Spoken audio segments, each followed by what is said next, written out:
맘맘맘 초대석. 와. 자, 오늘이 이제 두 번째 초대석인데 조금 실용적인 걸 한번 실용적인 질문과 실용적인 대답을 찾아보는 게 어떨까 해서 오늘은 특별히 이비인후과 의사를 모셨습니다. 제 옆에 나와 계시는데요. 신동현 선생님, 박수로. 이비인후과 의사 신동현입니다. 원래 이제 병원에서 일을 하고 있다가 네. 지금은 개인적으로는 쉬고 있어요. 어. 이제 개원을 준비 중에 있는데 이번 기회에 우리가 한번 속 시원하게 이비인후과 쪽인 이비인후과 선생님이 대답해 줄 수 있는 그런 모든 걸 질문을 해볼 건데 네. 봄살님 개인적으로 궁금한 거 없으세요? 저는 중이염, 아이들한테 중이염이 되게 맞아요. 많이 금방 걸리잖아요. 걸려요. 네. 그래서 중이염에 대해서 도대체 중이염이 뭔지, 이게 어쩌다 걸리는 건지. 그러니까 어쩌다. 엄마들이 꼭 그러더라고요. 네가 애기 목욕시킬 때 물이 들어가서. 물을 귀에 들어가게 해가지고 애가 중이염에 자꾸 걸린다. 제가 알기로는 일단 그거에 대한 정답은 X예요. X. 아 다행이네요. 네. 그럼 목욕할 물 때 들어간다고 상관없는 해서 거죠? 중이염이 오는 건 아니고요. 아, 네네. 사실 중이염의 가장 큰 원인은, 그러니까 근본적인 원인은 이제 귀 안을 이제 중이라고 하거든요. 네. 고막 안쪽을 중이라고 하는데 거기랑 이제 코랑 연결돼 있는 관을 이제 이관이라고 해요. 네. 이관 기능이 떨어졌을 때 오는 걸 중이염이라고 합니다. 그러니까 보통은 귀에 물이 들어갔을 때는 고막까지밖에 안 가기 때문에 실제로 물 들어갔다고 해서 그 안쪽에 물 들어갈 리는 없는 거죠. 근데 이관 기능이 왜 떨어지게 되는 거예요? 그건 이제 애들 같은 경우는 네. 이관 자체가 기능이 별 좋지가 않아요. 아. 굉장히 짧고 낮고 그래서 물이 역류를 잘 합니다. 그러다 보니까 코가 안 좋잖아요, 보통. 콧물 코가 많이 나오고. 맞아요. 그래서 그게 역류해서 혹은 그게 환기가 안 돼서 아. 중이염이 잘 오는 거죠. 애들한테. 그 예전에는 중이염이 만성으로 돼서 귀에 청력을 잃었거나 청각이 떨어졌다라고 네. 하는 속설이 있는데 가능한 건가요? 치료를 안 그거는 하면? 맞아요. 아 그래요? 네네. 치료를 안 하면 중이염이 왔을 때 만성 중이염으로 가게 되고 네. 그거를 내버려 두게 되면은 네. 중이염에서 이제 그 안쪽에 있는 뇌까지 영향을 미치게 돼서 그렇게 청력에도 되면 청력이 문제가. 떨어지게 되는 거죠. 근데 금방 오지는 않고요. 아주 서서히. 그러니까 옛날 같은 경우는 항생제나 이런 게 발달하지 않아서 아무래도 치료가 좀 어려운 경우가 많았기 때문에 오랜 시간에 걸쳐서 청력이 떨어졌던 경우가 많죠. 그리고 한 번 중이염에 걸린 아이들이 중이염을 또 걸리고 이런 경우가 많던데 그런 식으로 해서 만성으로 가는 건가요? 그렇죠. 근데 만성의 정의 자체가 네. 기간으로 저희가 보거든요. 네네. 네. 그래서 보통 12주 이상 12주, 네. 3개월 이상? 중이염이 오래 가는 경우를 만성으로 보고 그렇습니다. 면봉으로 깁하지 말라 뭐 이런 분들도 있고 기후비지 말라는 분들도 있고 막 그렇잖아요. 저는 귀지를 파줘야 된다 이러고. 근데 사실 외래에서 환자들 중에서 네. 귀를 정기적으로 파러 오시는 분들이 계시거든요. 어머, 귀를 병원으로 팔아 귀를 병원에. 팔아 네, 오나요? 그래서 자주- 파야 됩니까 귀를? 근데 저는 파지 말라 그래요. 네, 왜냐하면 귀 자체가 네. 웨이도 자체가 선모가 있어요. 네. 선모가 움직이면서 귓밥을 자동으로 배출시키는 기능이 있거든요. 그러니까 귀지가 사실 이렇게 지나가다 뚝뚝뚝뚝 떨어지는 경우가 있죠. 네. 그게 다 어떤 자동 배출 기능 때문에 나오는 거기 때문에 굳이 파게 되면 특히 손으로 파게 되면 어떤 기구나 이런 것도 물론 가능할 수도 있는데 손으로 파면. 손으로 파게 되면 손에 있는 균이 있잖아요. 그죠. 네. 균이 이제 귀로 들어가게 돼서 웨이도염을 유발하게 돼요. 어. 그래서 귀를 막 팠는데 어느 날 갑자기 피가 아침에 진물이 나온다. 네. 근데 젊은 사람인 경우는 대부분 중이염이나 이런 게 아니라 웨이도염인 경우가 많아요. 그래서 그런 경우는 그냥 만지지만 않아도 낫는 경우가 많습니다.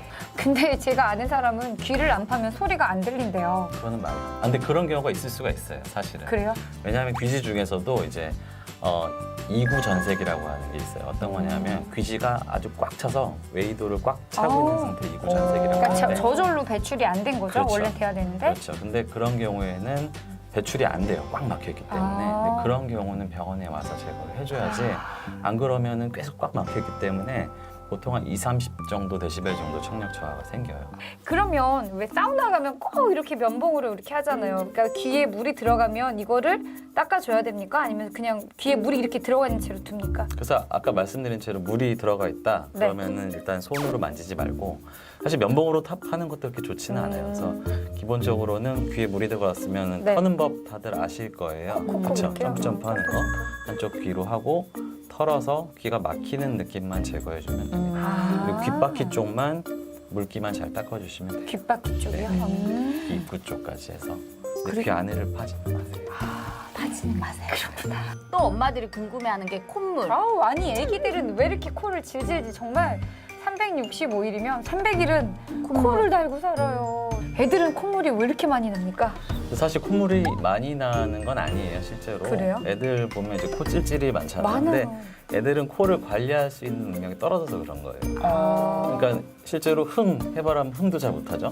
맞아요. 해바람 이것도 잘 못하죠. 맞아요. 그렇기 때문에 코를 그래서 어떻게 흘러내리는. 할 줄 모르기 몰라서 때문에 맨날 코를 항상 찔찔이. 이렇게.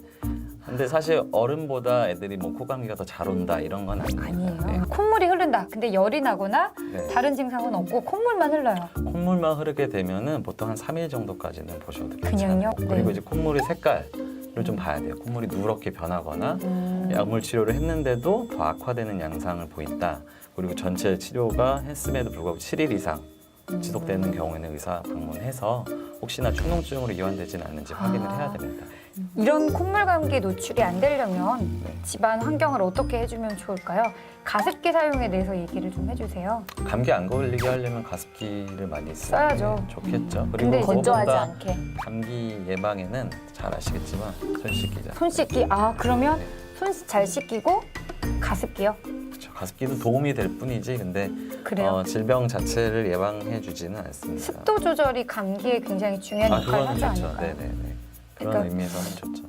아니 코 얘기가 나와서 그런데 네. 선생님 저희 아이가 코피가 정말 많이 나거든요. 거의 1일 1코피 하는 아. 수준이고 그래서 코피가 너무 많이 나는데 그래서 너무 많이 나요. 걱정이 돼요라고 하면 실제로 밑에 달리는 댓글이 우리 애도 그래요. 우리 애도 그래요. 진짜 많더라고요. 실제로 아이가 코피 나는 경우가 너무 많던데 그 코피의 가장 큰 원인이 뭔지 아세요? 만져서입니다. 만져서 네. 어느 쪽 코에 많이 날까요, 코피? 오른쪽? 많이 쓰는 손 그쵸. 쪽. 근데 우리 애 같은 경우에는 코를 이렇게 건드리는 타입은 아니거든요. 만지게 돼서 코피가 나는 게 직접적인 원인 중에서는 제일 흔한데 이제 왜 만지게 되느냐를 생각을 해봐야 되는 거죠. 네. 근데 대부분 만지게 되는 이유는 코가 간지럽거나 코에 문제가 있어서 그런 거예요. 그렇기 때문에 코에 기저질환이 있는지를 먼저 체크를 해줘야 돼요. 예를 들면 비염이 있어도 재채기를 많이 하고 간지러우니까 만지고 재채기를 많이 하다 보니까 혈관이 터지고 이런 일들이 자주 생기거든요. 그러니까 보통은 코피가 난다고 했을 때 코 안을 봐서 비염이 있는지 축농증이 있는지 다른 기저질환이 있는지 아주 드물게는 혈관 섬유종 같은 병들도 있을 수가 있어요. 근데 그런 게 있는지 먼저 체크를 해준 다음에 네. 그런 원인이 없는 경우에는 대부분 95%는 특발성이라고 해서 원인 없는 치료인 경우가 대부분인데 시간이 지나고 나이가 들수록 대부분 다 좋아집니다. 저 이제 산부인과니까요. 신생아가 태어나면 단설소대 얘기 되게 많이 하거든요. 맞아요. 저도 근데 들어봤어요. 저는 아유 괜찮아요 이러는데 엄마들은 눈물이 뚝뚝 너무 걱정을 많이 하시는데 단설소대가 꼭 치료해야 됩니까? 치료 안 하면? 간설소대가 뭔지 모르는 분들이 있을 것 네네. 같아요. 아. 쌤이 좀 얘기해 주세요. 네네. 혀 내밀어 보세요. 네, 다 잘 내미시죠? 그게 안 내밀어지는 걸 이제 여기 간설소대. 밑에가 붙어 있는 거죠. 아 이게 그렇죠. 이 정도가 혀를 안 위로 됩니까? 올렸을 때 그 혀, 입 바닥과 연결돼 있는 부분을 연결해주는 아. 끈이 있어요. 그래서 그걸 이제 설소대라고 하는데 설소대. 그거를 짧다 해서 단설소대. 아. 고기에 있는 것도 설소대라고 하고요. 이 위쪽에 여기 아, 위쪽도 여기. 예, 그렇게 얘기합니다. 그래서 근데 이게 이제 짧은 경우는 혀가 이렇게 다른 제한이 있어요. 잘 움직이는데 좀 제한이 있기 때문에 그거를 이제 수술을 해주라고 하죠. 언제 하는 게 좋은가요? 저는 사실 빠르면 빠를수록 좋다라고 그래요? 얘기를 하거든요. 너무 네. 아플 것 같아서. 근데 아주 어린 경우에는 통증도 없어요.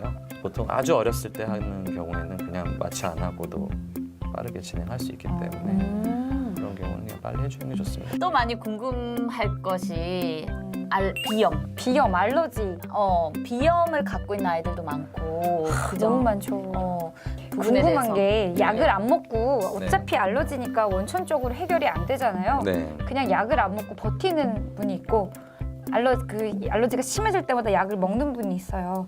약을 먹는 게 좋을까요? 그냥 증상 완화라도 위한 항히스타민제를 먹는 게 좋을까요? 아니면 그냥 버티는 게 좋을까요? 그거 사실은 약을 복용하시는 게 좋죠. 그래요? 경과에 있어서는 네, 경과에 있어서는 약을 복용하시는 그래요? 게 좋습니다. 막 스스로 이겨내야 된다라고 생각하는 경우가 많거든요. 이런 걸 약을 먹지 이겨내야 말고. 된다. 근데 사실 이거는 삶의 질이랑 관련이 많이 있어요. 알러지 비염이 심한 경우에는 하루 종일 고생하거든요. 네. 예전 약들은 뭐 간 대사되는 약이 있고 신장 대사되는 약이 있는데 요즘엔 둘 다 대사 안 시키는 약들도 있어요, 심지어. 네. 의사랑 상의해서 네. 오늘 이렇게 나와주셔서 너무 얘기를 또 아우. 쌤하고 이미지가 달라요. 그래요? 이 의사랑 또 이 의사랑 이미지가 되게 또 도움이 다르네요. 많이 됐어요. 많이 돼요. 많이 정말 되는데 되게 궁금했던 게 많았거든요. 마지막으로 이 방송을 보는 분들은 네. 엄마, 부모분들이 많은데 환절기가 뭔가 감기 예방 할 수 있는 그런 방법 같은 거 좀 제 생각에는 제일 중요한 게 네. 아까 말씀드렸던 것 같아요. 손 씻기. 손 씻기. 손 씻기. 야외 활동을 하거나 직장에서 돌아왔을 때 특히 이제 씻기. 애들이 있는 부모 입장에서는 손을 반드시 야외 활동을. 오자마자 씻고 그리고 세수를 할 수 있으면 하고 아우 오늘 나와주셔서 너무 감사합니다. 감사합니다. 네네, 너무 오늘 좋은 말씀. 어떠셨어요? 방송하는 거? 이렇게 카메라 놓고 얘기한 거는 처음인데 생각보다 재밌네요. 또 나오실 의향이 있으신가요? 나오고는 싶은데 네. 육아를 해야 네. 그러면 신동현 이비인후과 선생님을 네.